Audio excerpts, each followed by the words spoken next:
Good evening, Gills fans. Welcome back to Gills in the Blood TV. It is Thursday night, which means it is a look back at the week that was, and then looking ahead to Saturday's Sky Bet League One fixture, which sees us travel very north to take on now Lee Johnson's Sunderland. But first, Tuesday night we were in action at the Priestfield against a previously unbeaten Crewe Alexander side, 10 without defeat prior to kick-off, drawn 6 and won 4 of them 10. Taking 18 points from 30 available, and a run that had got them onto the cusp of the playoffs. Well, you wouldn't have known it after 90 minutes. Gills were absolutely superb throughout. Started well, managed the game after they got in front. The only frustration was conceding a soft goal at the end when the likes of Jack Bonham and his back four really deserved a clean sheet, but that wasn't to be. But that was a very small gripe in what was a superb night of action for the Gills. Welcome 3 points.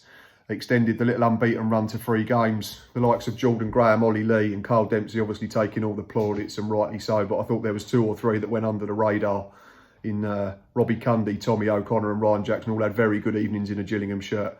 So that's probably right up there with Ryan Jackson's best performance since returning. Tom O'Connor back on the left-hand side of a diamond. Looked like the player that we had last season in that role. He was very impressive. And Robbie Cundy, in on loan just a couple of days previously from Bristol City, really looked the part of centre-half alongside Jack Tucker. Strong and dominant in the air, strong in the tackle. And if you've seen my video that I put up on Twitter, 170-yard ping right onto Ryan Jackson's toe in the second half was probably the icing on the cake. But all in all, a really good night, a really good performance, a really good win and a really welcome 3 points. News this week in terms of transfers, aside from Robbie Cundy, is an outgoing. It's been confirmed today officially after rumours going around for 2 days. Joe Walsh, our young, highly rated goalkeeper, has left the club for an undisclosed fee to join Championship outfit QPR on a 3.5-year contract. Investing in youth there, the hoops, and can understand why Joe's gone. We wish him all the best. Highly rated, like I say, was our number 2 all season and last season. So it's clear that Steve Evans, Paul Rayner, Simon Royce last season and Ian Pledger, this all thought that he was one that had all the tools to go to the very top. But in this current climate with COVID and no income now for the best part of a year, I understand that if a decent fee's been offered, it's why we've taken it. And that's, I've got no issue with that. I think it is sensible business. We're effectively selling a player that's going for a decent fee, who's effectively unproven, who's going based on just potential. He's played about 75 minutes of league football and a handful of cup games. But I'm sure he'll go on and have a very good career. So like I say, all the best to Joe at QPR, one that we'll keep an eye on. Obviously, we have a game at the weekend. But before that, I want to get a Sunderland perspective. I'm going to leave you in the hands of a fellow who I like to call a friend now, in terms of social media. Spoke a few times. I was on his podcast, the What the Falk podcast, as recently as Wednesday evening, talking about this game. That is Graham, who's a Sunderland fan. You can find him at GFalk Media on Twitter, and also his podcast at the What the Falk Pod. One that I strongly advise you go and follow. Get some really good guests on there, the likes of Sam Allardyce and all. But I will leave you now with Graham's thoughts. Hello everyone at Gills in the Blood, especially to you, Matt. Looking at the game on Saturday, I've been asked to give my thoughts on Sunderland first and foremost. I think when it comes to Sunderland, sometimes we don't know what Sunderland's going to turn up. We hope it's a version that can win a game of football at the Stadium of Light, which has been hard to come by this season, which I think probably puts to pay a lot of people saying that it's difficult for our players to play in front of what's classed as an expecting home crowd. I think the fact that we've lost 4 or 5 at home this season, when in the previous 2 years in League One, we'd only lost 1 league game. A lot of those games we've lost as well are against the likes of MK Dons, Plymouth, teams that are not necessarily flying in League One. So I think sometimes, for whatever reason it may be, we do struggle at the Stadium like this season, whereas away from home we're unbeaten. As you'll know, we took a 2-0 win against yourselves at Priestfield earlier in the season, and that was under Parkinson, and that was kind of when we were sort of grinding results out under Parkinson. And as I'm sure you all know, you'll be facing a different manager.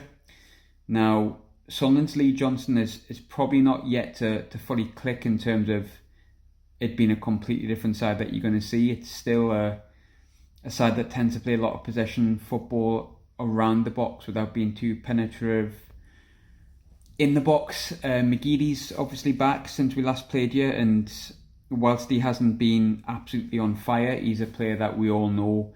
I think every supporter knows in this division that technically he's probably the best player in the division, so that gives us more of a creative option further up the pitch. And Lee Johnson does like to play different football to Phil Parkinson, but it takes time to click.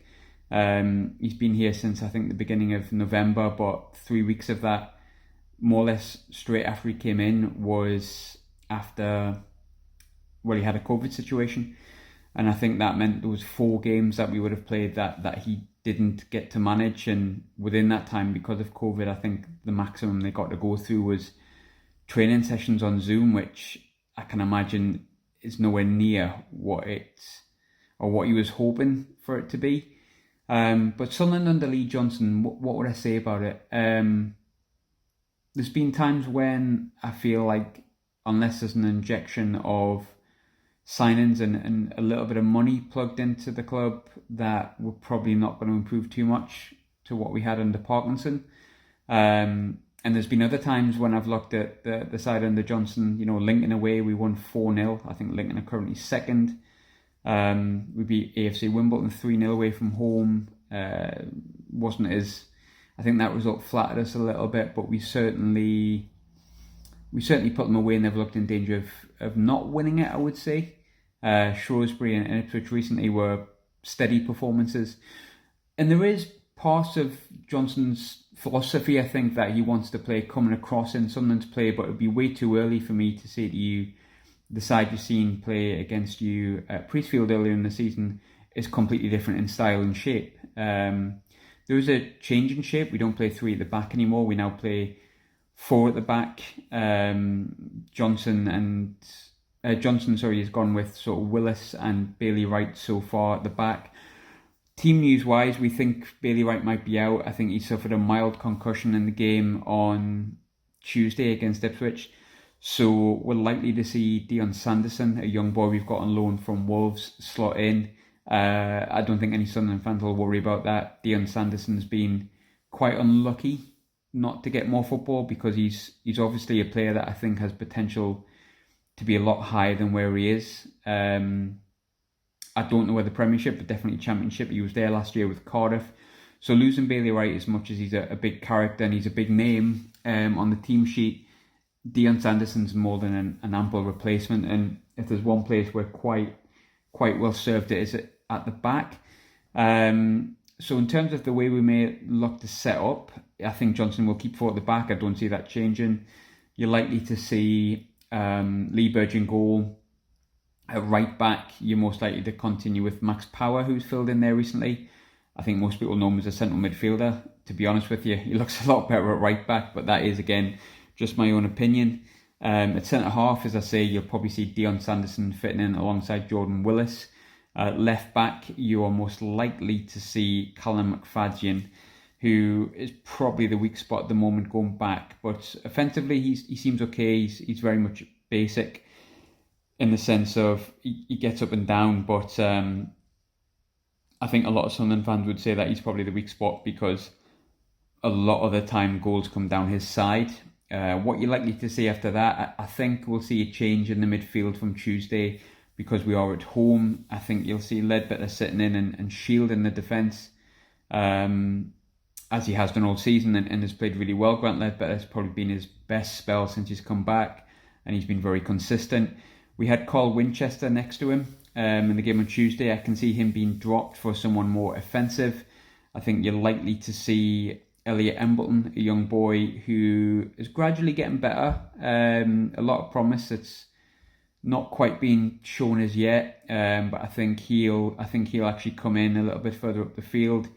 You'll have Aidan McGeady who will go in on the left-hand side, cutting in, going up front, alongside Charlie White occasionally. The rest of the midfield, I think we're probably going to see Josh Scowen will pair with Grant Ledbetter. So likely to see Ledbetter as the more defensive midfielder, Josh Gowan slightly more advanced, and then you'll see Elliot Embleton, I think Aidan McGeady. There's a strong chance that Luke O'Nien might come back in. I can see that happening. He's certainly not able to play at right back because he dislocated his shoulder and he can't take a throw in. His natural position is more in midfield, so I wouldn't be surprised to see a midfield of Ledbetter alongside Scowen, and then maybe Luke O'Nien in sort of a number 10 role with Elliot Embleton, and I think on the other side you'll see Aidan McGeady.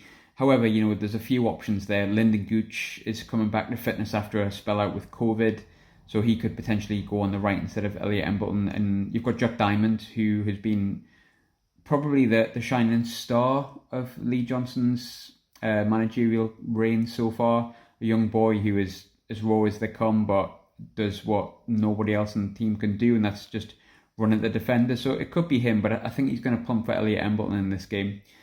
In terms of Gillingham, they've surprised me since we've come down. I really thought they would struggle, or you would struggle, to the Gillingham fans listening to this, because of Tom Holy going, and then on top of that as well, you also had Tom Eaves going, which was a huge loss. But I think you've recovered really well, and I think get a bit more consistency in the team and stop playing in groups of 5, as I've told you. You're currently playing, you're playing like blocks of 5. I think if you kind of be a bit more consistent in that, there's an outside chance of the playoffs. I mean, this league's anyone's for my liking. I think anyone could make a go at automatics. I think anyone could make a go at the playoffs, and you're sitting 12th at the moment, so you're far from away from it. In terms of predictions for Saturday, you can never bank against your own team. 2 wins in a row. I don't think we've won 3 in a row for a little while, but we've got the monkey off our back in winning at home with last week's win against Shrewsbury. I'm going to tip us to win 1-0. I said that on my own podcast, and I'm trusting of that. I think we have a solid defence. We've got a guy who can score goals at the moment. A lot of our games are tight, so a 1-0 win wouldn't surprise me. But shame that you can't all be up with us. I'm missing being at the games, as I'm sure you are as well, and got plenty friends who are Gillingham fans who I love seeing. Went down to your place last year now. As much as I got up at 5 a.m. to see us lose in the last minute 1-0, at this point in time, I think I'd do it all again. So hopefully next time we do this, we can talk about fans being in the ground, and good luck for the rest of the season apart from Saturday.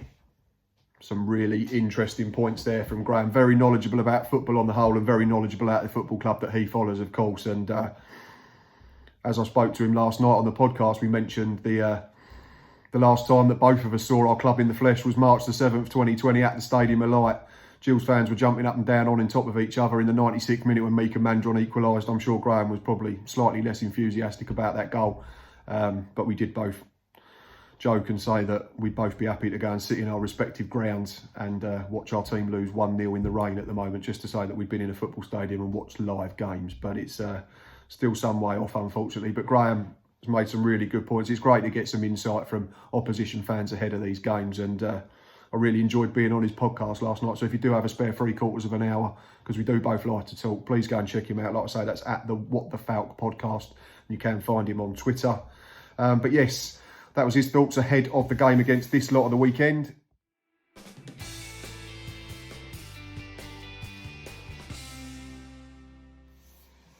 As has been mentioned, it's now Lee Johnson, Sunderland, not Phil Parkinson, who was relieved of his duties a month or so back. They do like to go through managers up there, but as Graham's alluded to, it's chalk and cheese in terms of Phil Parkinson and Lee Johnson. Completely different in their approach and their ethos to the game, and you've got to give Lee Johnson time. As a Mackems fan, of course you have. It's not going to be instant. I said on his podcast, I'd imagine that if Lee Johnson was offered a job with any other League One club, he'd have probably turned it down. But such is the pull of Sunderland still, even though they're in the 3rd tier. They're a huge club in English football, and they're certainly a huge club in League One.